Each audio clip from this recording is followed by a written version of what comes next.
Здравейте, аз съм Ина, а вие гледате в YouTube подкастът Просто бизнес въпросителна.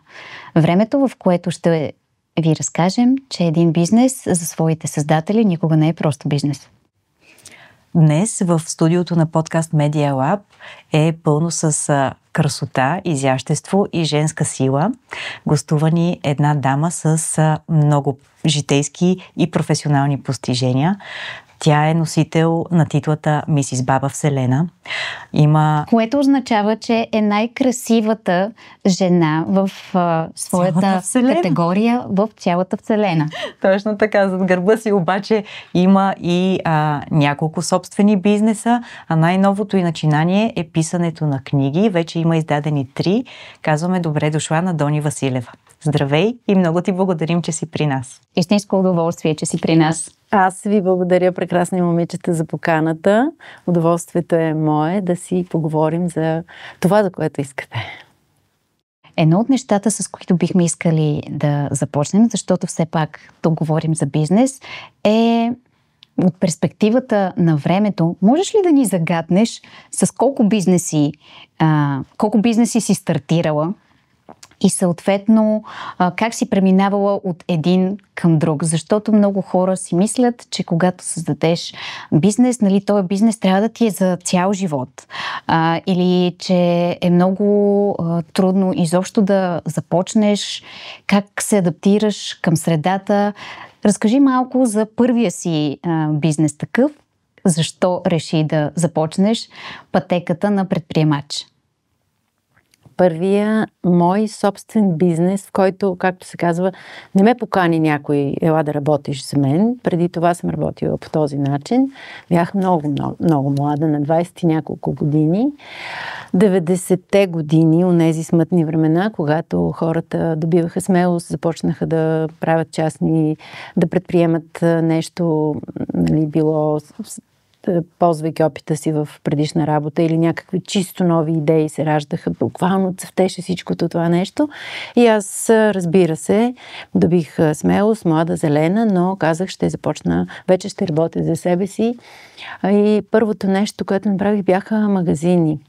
Продавах конфекция, внос от Гърция. И направих верига. 3 магазина. Един в София, един в Ямбол и един във Варна.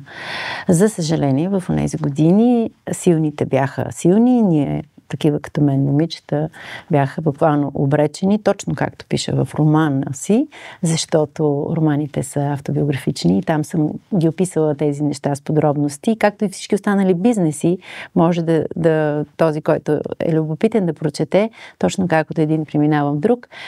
Бях обречена и ми съкратиха бизнеса по така малко жесток начин, но аз не се отказах и продължих след това се занимавах с застраховки дълго време, след това с телекомуникации, след това се занимавах с рециклиране, имах модна агенция и всеки бизнес.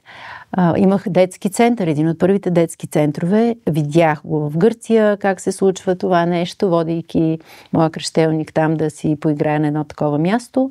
Просто го фиксирах, видях го и казах, това е една машина за пари, аз отивам да го правя в България. Върнах се, след 45 дни отвориха вратите на детския център. 45 дни? Да, от идеята до реализацията. Да, когато много експресно. В Хей да регистрирам обекта, те не знаеха какъв този обект, казваха, не е за хранене, не е за това, не е за онова. И заедно с тях направихме правилата, на които да отговаря, условията.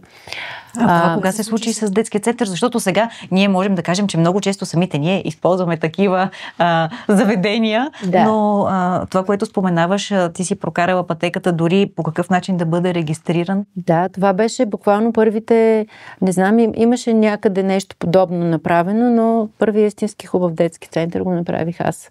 Поканих една приятелка, двете заедно. Това беше 2000 в началото, съвсем в началото. Да. Годината ми е трудно сега да се сетя, но този конкретния бизнес го работихме 3 години. И когато беше в пика, когато разцъфна, имаше зала отделна за рождени дни и в тетрадката за рождените дни за 2-3 месеца напред всичко беше капарирано, платено и се знаеше в петък, събота, неделя, по няколко на ден. Продадохме го точно по този начин. Ето така работещ, направо с капарото за напред. Купиха го 2 млади момичета, защото истината е, че понякога или се уморяваме, или имаме нужда от промяна. И няма нищо страшно в това да създадем един бизнес, да го продадем, да го дадем готов на някой и ние да започнем нов. Който в момента те вдъхновява. Съм правила аз, да, всъщност. Да. И това дали няма да върви достатъчно. Или ще ни се стори нещо банално, или ще ни омръзне. Няма нищо лошо. Важното е да го направим, когато имаме идея, да имаме смелостта, след това да го дадем в правилните ръце, разбира се, за да го съхраним и да изчакаме новата идея, която да дойде. Или ако някой се занимава с нещо, обаче му хрумне нещо по-приятно, което ще му бъде по-приятно, защото е много важно да си вадим парите, да си вадим хляба, както се казва, с нещо, което ни носи и удоволствие. Само тогава сме успешни. Ако някой има бизнес, който не го удовлетворява напълно и роди идея, която е по-приятна, смело. Спираме едното, продаваме го или намаляваме го или каквото и да е. Трябва да се опитва. Трябва да се опитва ново. Случвало ли ти се да движиш паралелно повече от един бизнес? С тази приказка аз я обичам, не я спазвам, нали, с многото дини под една мишница. Случва се, но ако трябва да избирам, бих предпочела да съм отдадена на едно нещо, защото само тогава то може да бъде много успешно и да дадем всичко от себе си. Хубаво е да се занимаваме с едно нещо. Ако то не е достатъчно или пък имаме енергия, особено за по-младите, защо да нямат 2 занимания? Чудесно! Приветствам! А как избираш какъв бизнес да направиш? Защото за един човек, който вижда много възможности, хората, които имат собствени бизнеси, предприемачите, те са малко по-различна порода хора, които виждат възможности във всичко. Аз си спомням, че когато бях студента, просто когато върва по улицата и непрекъснато някакви идеи върват. Предполагам при тебе сходна ситуацията, виждаш много възможности. Как избираш кое да го пробваш? Това, че го имаме това нещо, нали, че минава изобщо през главите ни е чудесно. Защото има хора, които никакви идеи не раждат. Те си искат да си работят за някой, да не носят отговорност. Те са ценни по друг начин, защото има нужда от хора, тези бизнеси трябва да ги обслужва някой. Точно така. Идеите са чудесно нещо. Може би винаги съм слушала инстинкта си, този вътрешния глас, който подсказва и той никога не бърка. Понякога вземаме емоционални решения, правила съм го, които не са най-правилните. Хубаво е да ни идва отвътре, да го почувстваме, защото всеки знае, жените ни влекат едни неща. Ако се хвърлим в един мъжки бизнес, и това съм правила, ще го правим, може би ще изкарваме и повече пари, но то няма да ни носи удоволствие. Пак се връщам на темата. Нека да слушаме, нали, ако трябва да посъветваме по-младите, слушайте сърцето си. То няма да ви излъже. Ако имате 5 идеи, тази, която най-ви лежи така на сърцето, започнете с нея. Ти спомена мъжки бизнес. От тази перспектива забелязвала ли си през твоя опит различно отношение към теб, защото си красива жена?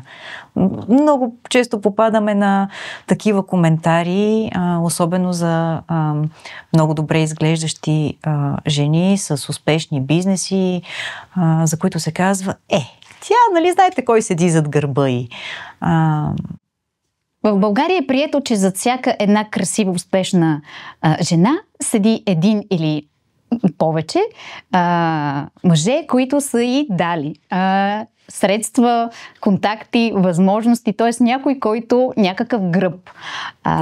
Това е много голямо таби. За огромно съжаление, този урок го научих по изключително жесток начин. Показаха ми, буквално дойдоха при мен и казаха: ти за коя се мислиш? Ние тук правим еди какво си, ти пристигаш от София и искаш да ни вземеш, нали, бизнеса и това. И аз недоумявах, нали, какво ми говорят, но успяха да ме прекършат и буквално да ми приключат бизнеса тогава. И мислиш, че беше защото беше жена, която е сама? Набирах скорост, хората предпочитаха да пазаруват при мен, имах отношения и така нататък. Със сигурност и визията, аз съм била на 20 няколко години, е помагала за това нещо и започнах да им буда очите, както се казва. Много пъти съм го срещала този проблем.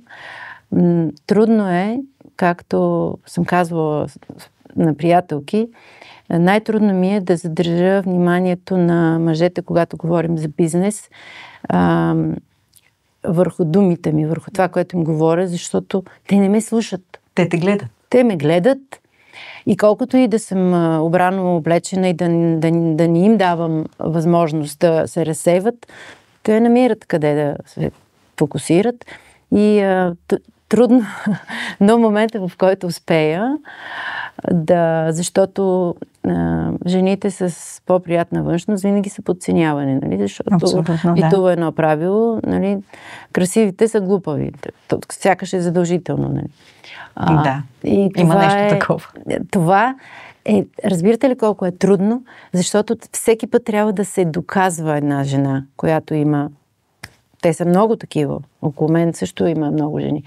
На тях им струва 2 пъти повече усилия да докажат, че те са достойни партньори в бизнеса, че думата им тежи, че те знаят какво говорят. И какво правят. Главите им, това, че са красиви, не означава, че са празни. Mm-hmm. Така че пречи. Как да ви кажа? Пречи красотата, когато говорим за сериозен бизнес. А струва ли ти се, че напоследък има промяна? През, да кажем, последните 10 години, поне на мен така ми се иска да вярвам, че вече има доста повече еманципирани жени, които се справят да имат успешни собствени бизнеси. Това не разчупва ли малко обстановката? Не знам доколко им помага и им пречи в момента.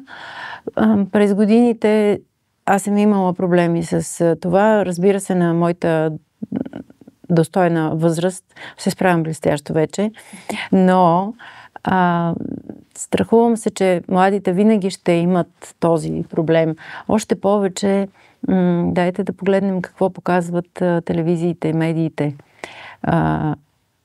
Малко по-красиви момичета, те ги показват винаги в една светлина, която в никакъв случай не доказва, би дала на красивите момичета, които са смели и искат да правят бизнес? И какво ще им кажеш? Как да преодолеят тези спънки, които тяхната красота създава? Ще им кажа следното. Мили момичета, не спирайте да блестите, дори и вашата светлина да заслепява тези, които стоят срещу вас.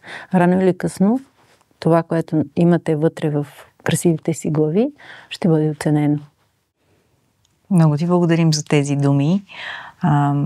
Сега да поговорим малко за последното ти бизнес начинание. Бихме могли да кажем.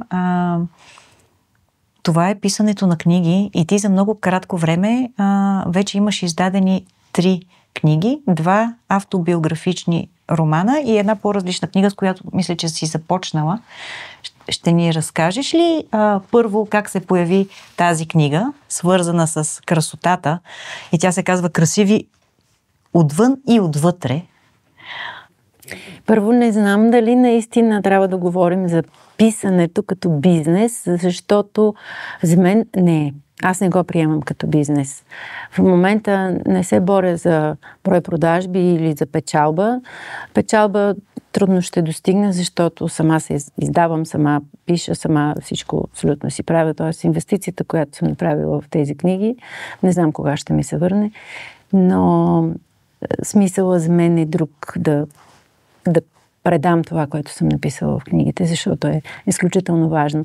Първата книга беше тази, която казвате. Тя е плод на желанието на моите последователи в социалните мрежи, последователки най-вече, които години наред ме следват, показваха безплатни съвети за домашно разкрасяване, маски и някои от тях, т.е. доста от тях не се справят с да скролват, да намерят маска, която искат. Някои ми пишеха: Дони, записвам си ги в една тетрадка, трудно ми е, искам тая за коса, онази за това. И започнаха сами да ме молят: защо не ги събереш на едно място, да ги имаме, като ми потрябва да отворя. И аз казах: чудесна идея.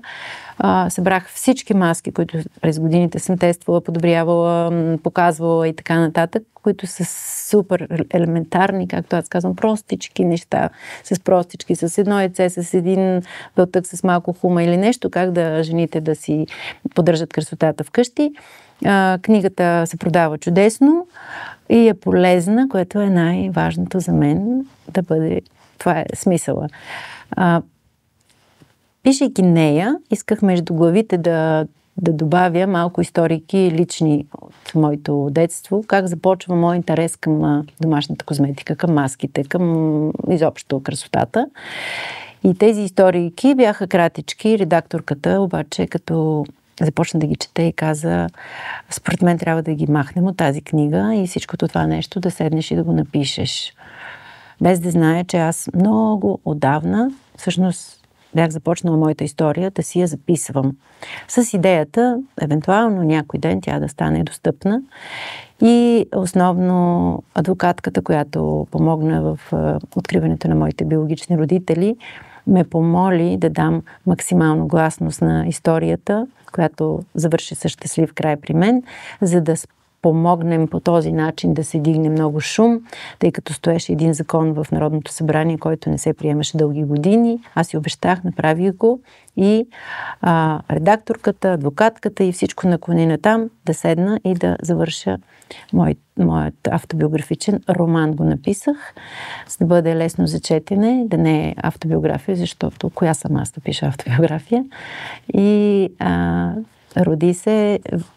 Те са всъщност две части. Това е първата част, животът, който ми се падна, защото е точно такъв. И втората, която е продължението и завършва с откриването на моята биологична майка. Всъщност цялата история проследява пътят на търсенето и дава надежда и кураж на всички търсещи хора, независимо кой какво търси. Един търси родители, друг търси деца, друг търси приятели, трети търси успех, любов най-вече. Ти имаш много интересен житейски път, който може би именно той те провокира да разкажеш тази история, личната си. Това е една част от въпросът ми. Кое от твоят житейски път ти смяташ, че е необходимо да достигне до възможно най-много хора и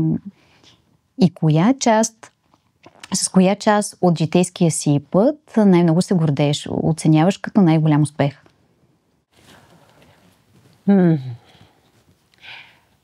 Коя част? Няма такава част за мен, защото от моето раждане до края на втория роман, всички случки, които аз избрах да включа в всяка една от тях, съм написала, за да може, когато я прочетат хората, да си зададат въпроса, да речем, да си задават въпроси, дали ако на мен това ми се случи, аз щях да реагирам по този начин, как бих се справила аз с този проблем, как бих минала аз през това.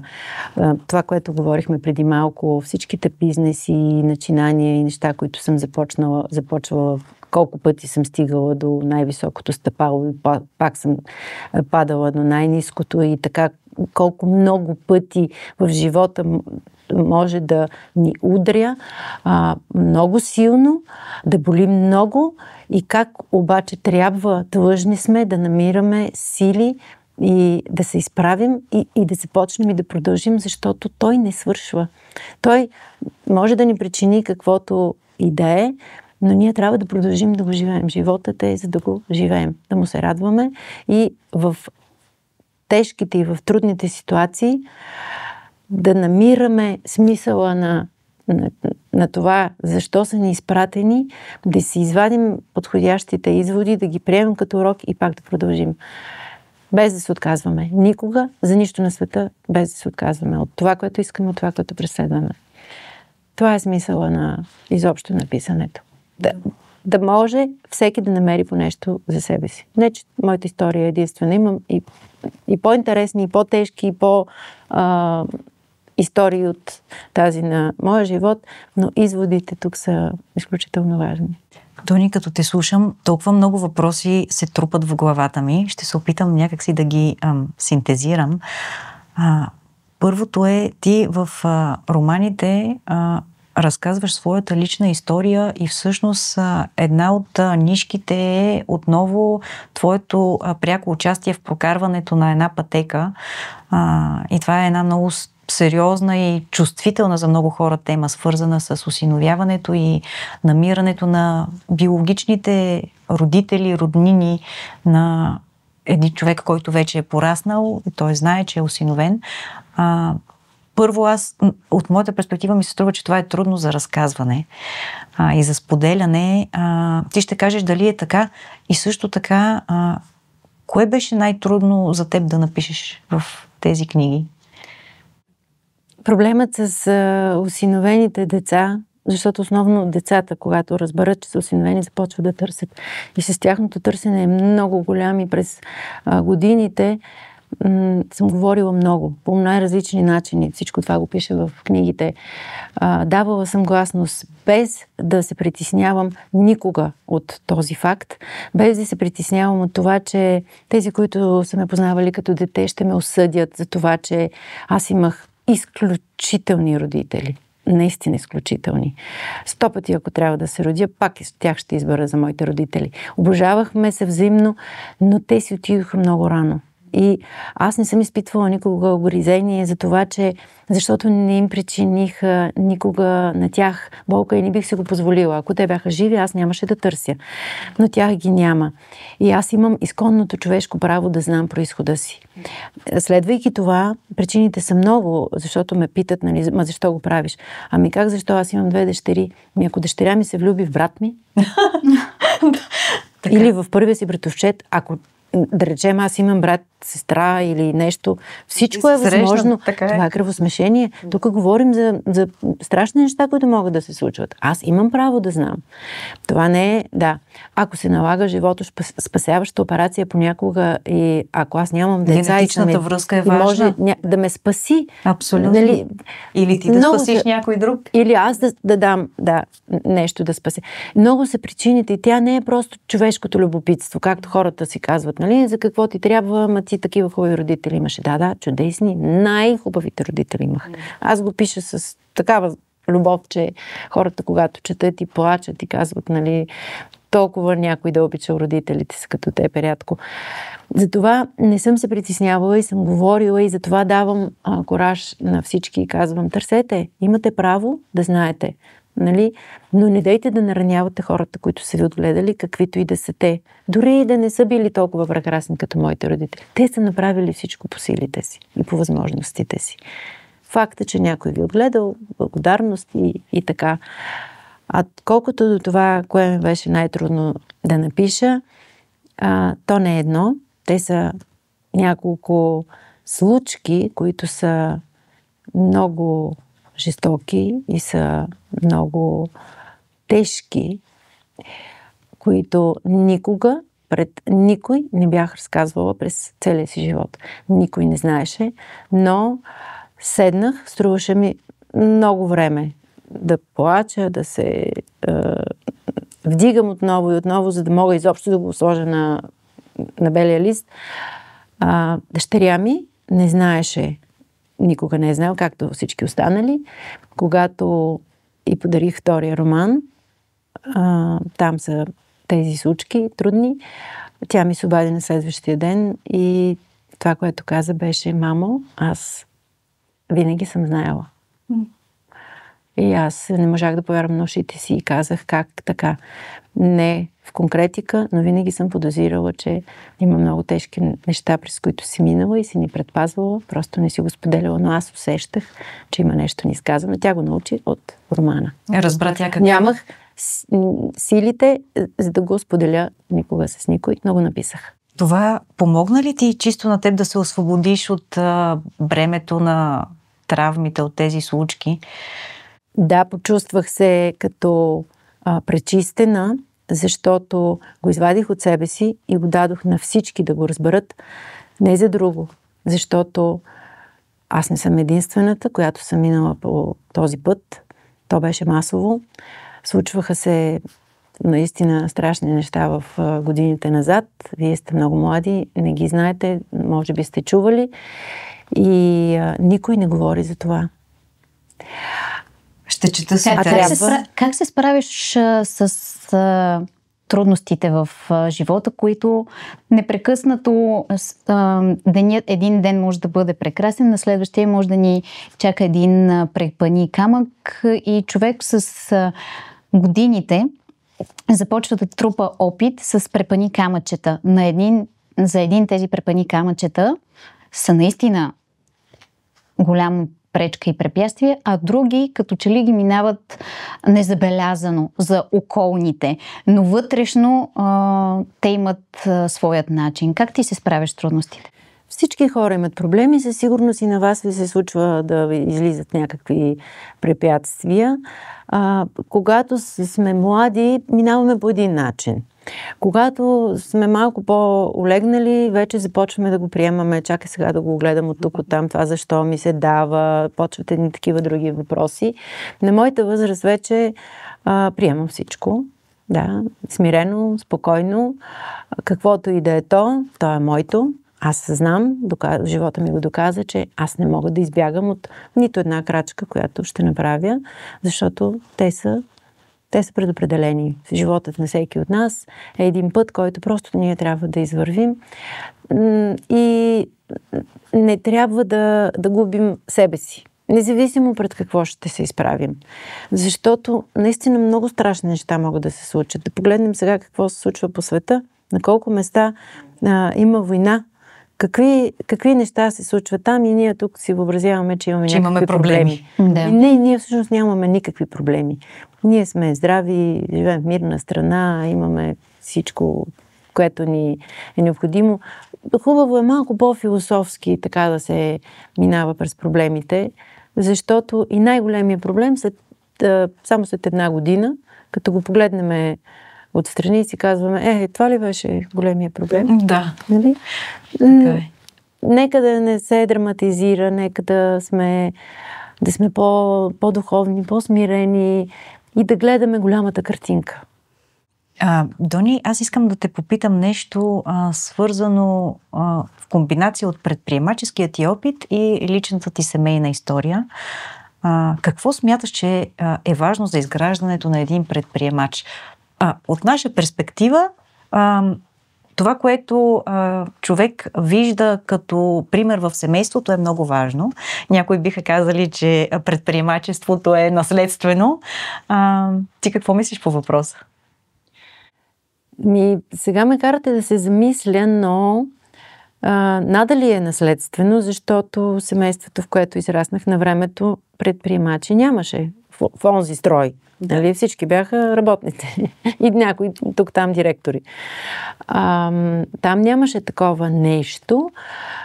По-скоро самото възпитание, начина по който родителите възпитават децата си да бъдат смели, да вземат решения, да следват себе си, да четат много книжки, да учат повече, да са любознателни.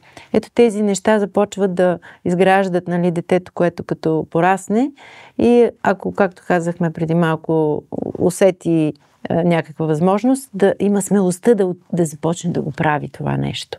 А не да живее, нали, като чакай да видим, бъди такъв, бъди послушен. По-насигурно го карай. Да. Може би някъде там, защото ако генетично се предаваше, майка ми биологичната ми майка е изключително дейна жена, тя работи до ден днешен. И тя го носи това нещо, нали? И се радва сега, когато сме заедно и общуваме и казва, аз виждам себе си в теб, когато бях млада, нали? Аз бях такава, само че тя в едно друго време. Може би има нещо, да. Но възпитанието е на първо място. Да ги научим децата да са смели, да са отговорни, да следват сърцето си, да им дадем тласъка. И те сами ще си намерят. Да са мислещи идейни, бизнеса. да предприемат нужните действия. Да. И да не се страхуват. Да им дадем смелостта и коража, да ги направим смели хора. Като те слушаме, и аз съм сигурна, че всеки, който ни слуша, придобива смелост, защото от твоите уста всичко звучи, че става спокойно и до някъде лесно. Ние много добре знаем, че не е никак лесно, но е чудесно това усещане, което оставяш. Кажи ни откъде хората могат да се здобият с твоите книги. На първо място в сайта Doni Cosmetics, там където продавам и козметиката си, там са налични книгите. Лично аз ги опаковам и изпращам, когато са поръчани в сайта. Могат да ме намерят във всички социални мрежи, да ми напишат лично съобщение. Телефона ми е в сайта, пишат ми на Viber навсякъде, както и във всички книжарници Сиела. Буквално от 2 дни заредихме и на летището, в книжарницата на голямата на летището в София. За сега на тези места могат да се купят. Чудесно. Чудесно начало. Пожелаваме ти много читатели и още много тиражи и преиздаване на книгите. А сега... И нека много хора да бъдат, още повече хора да бъдат вдъхновени от твоята история и опит, защото имаме нужда от смели хора, които се осмеляват да реализират своите начинания, защото, както ти доказваш, трябва да опитваме и да се осмеляваме това, което ни е на сърце, да го пробваме. И няма нищо страшно в това, ако не се получи, има и други идеи. Това е наистина така и е изключително мотивиращо, когато се срещаме с хора като теб, и много се радваме, че можем чрез този подкаст да достигнем до повече хора и да ги вдъхновим с твоите думи. А сега за финал сме ти подготвили едни блиц въпроси, на които да си отговорим кратичко. И първият е: кое е твоето основно правило в бизнеса? Отдаденост. Кой принцип от твоята етика никога не би нарушила в бизнеса? Почтеност. А кое е най-ценното твое личностно качество, което ти помага в бизнеса? Смелост. Коя е най-голямата пречка пред бизнеса в България? Всичко, което е зад бизнеса, извън периферията. А кой е най-важният урок, който си научила до този момент? Бизнес урок.